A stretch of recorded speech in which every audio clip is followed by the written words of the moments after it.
এই মুহূৰ্তত দিব লাইছো এটা বিগ ব্ৰেকিং নিউজ। আৰক্ষীয়ে গিজগিজাই থকা অভয়াপুৰীত একেনিশাই চোৰে লুটিলে 5খনকৈ ব্যৱসায় প্ৰতিষ্ঠান। অভয়াপুৰী চহৰ বজাৰৰ মাছমজিয়াত 3খন জুৱেলাৰী, এখন বস্ত্ৰ বিপণী আৰু এখন ফটো বিক্ৰী কৰা প্ৰতিষ্ঠানত চুৰিকাণ্ড। চোৰে দৰ্জা ভাঙি প্ৰৱেশ কৰে ব্যৱসায়ী প্ৰতিষ্ঠান কেইখনত।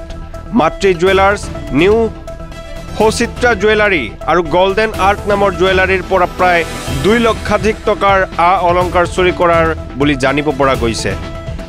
অভয়াপুৰী বজাৰত নৈক পহৰাৰ কোনো ব্যৱস্থা নথকাৰ ফলত ইয়াৰ পূৰ্বেও কেইবাবাৰো চুৰিকাণ্ড সংঘটিত হৈছে।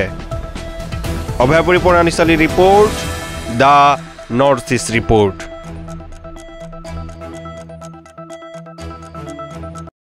কালি ৰাতি আমাৰ ইয়াতে 5টা দোকানৰ পিছফালৰ দৰ্জা হৈছে ভাঙি 4টা দোকানত চুৰ কৰিছে, 8টা দোকানত সোমাবৰ পৰা নাই। তাৰ ভিতৰত 3টা হ'ল জুৱেলাৰী, মোৰটা হ'ল নিউ সচিত্ৰা জুৱেলাৰ্ছ।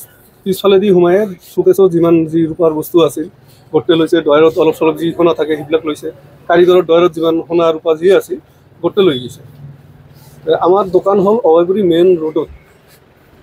আজি আমাৰ যদি মেইন ৰোডত দোকান হৈও আমাৰ এটা অৱস্থা হয়, ৰাতি পেট্ৰলিং ডিউটিটা অলপ যদি প্ৰশাসনৰ পৰা ভালকৈ দিয়ে আমাৰ অলপ সুবিধা হয়। আমি ৰাতি টোপনিটা অলপ ভালকৈ দিব পাৰিম। এনেহেন যদি অৱস্থা হয় ঘৰত যাব পৰা নহ'বতো, থাকিব লাগিব দেখোন দোকানত। দোকানত থাকি তাত দোকান কৰা নাযাব। অলপ প্ৰশাসনৰ পৰা যাতে আমাক সুবিধা বা হয় সাহায্য কৰে। ধৰক এনেতো আমাৰ যিখিনি গৈছে আমিতো ক'ব নোৱাৰিম, কিয় কাৰণে ক'ব নোৱাৰিম। যেতিয়া বস্তুটা শ্বৰ্ট হ'ব যে এই বস্তুটা ইয়াতে আছিল সেনেকৈ আমি পাম। তথাপি ধৰক অনুমানিক প্ৰত্যেকটা দোকানৰে 1 লাখ 1.5 লাখ কৰি এনেহেন গৈছে ৰূপাৰ বস্তু। সোণাৰী 3টা আৰু এটা ফটো বান্দানী দোকান, এটা টোটাল 4টা দোকানত চুৰি হৈছে। কিন্তু 5টা দোকান আপোনাৰ পিছলেদি দৰ্জা হৈছে। খালি এটাই চিন্তা আমাৰ যে আমাৰ অভয়পুৰী মেইন ৰোডত দোকান হৈও এটা অৱস্থা। এটা দোকান নহয়তো 5টা দোকানত ভাঙা, 4টা দোকান চুৰ হয়, এটা ডাঙৰ কথাটো। এটা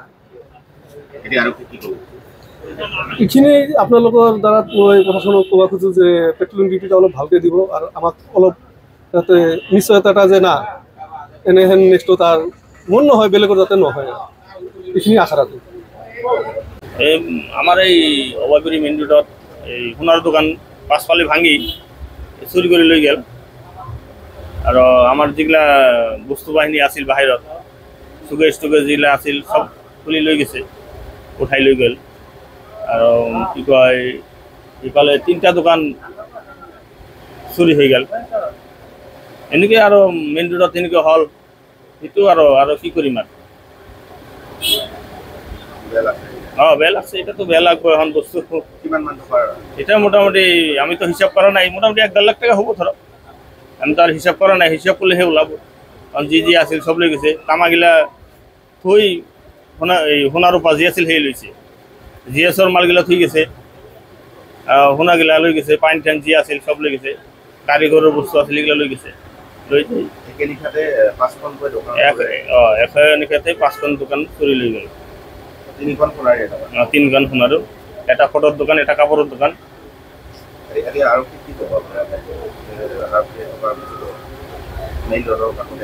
মেইন ৰোডৰ কাষতে আমাৰ এনেকৈ এটা চুৰি হ'ল। এতিয়া এটা দুখ লগা কথা, কি ক'ম আৰু। পাছফালেদি লৈ গৈছে, ভাঙি লৈ গৈছে, দৰ্জাখন ভাঙি লৈ গ'ল। আৰু এটা ফটোৰ দোকান, 3টাই সোণাৰ দোকান, কাপোৰটা খালি পিছল হৈছে সোমাবৰ বাৰু।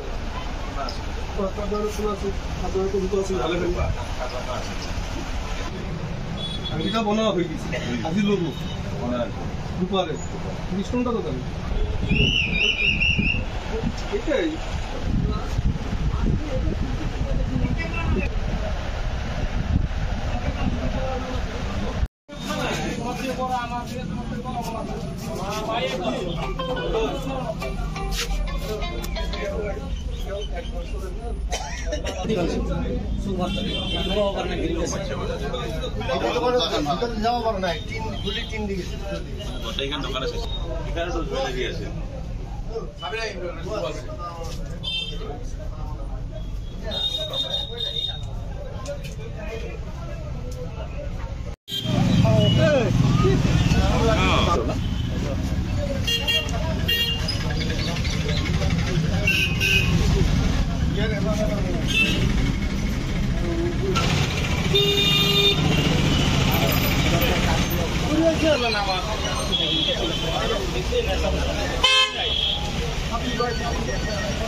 খাবা লাইনটা দাও খাবা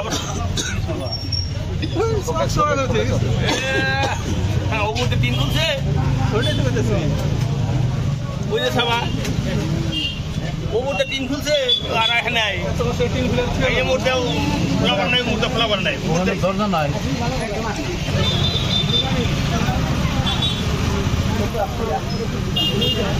দরজা নাই করে কি দরজা নাই